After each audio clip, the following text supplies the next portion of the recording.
Yanın yanın sizi. Andıra kalasınız yanın. Yanın. Ay ne karısa? Ha? Kardeş bana bir yandıran ver. Allah. Bana bir yandıran ver. Ne oldu? O diyeceğim bana. Dur ne ot diyorsun deli sen.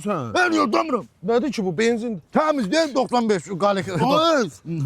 Galik Deli 92 olmuşsan yandım. maşını niye yandırırsan ki? Koy diyeyim de sana. Ha. Kardeş o vaxtsız getdim maşınları aldım denen ha. Ha. Bax bu 5-5'dir, bu 4 motordur. Ha. İndi bu hibrit tokla mokla maşınlar çıxır. Ha. Bunları sata bilmirəm qardaş. Aldığımdan 40 min, 30 min aşağı istəyirlər. O da mənə sərf eləmir. O qiymətə verdiyimi elə aparıb yandıraram. Ay niye 20 min pul lazımdır, sata bilmirəm. Sata bilmirsən? Gel aparaq avtokreditə, VIP avtokredit açılıb təzə. Ha. 20 dəqiqə aparaq, salaq orada kreditə. Ha. İkisinin də bütöv pulunu götür, Aysa. xırda ödə də.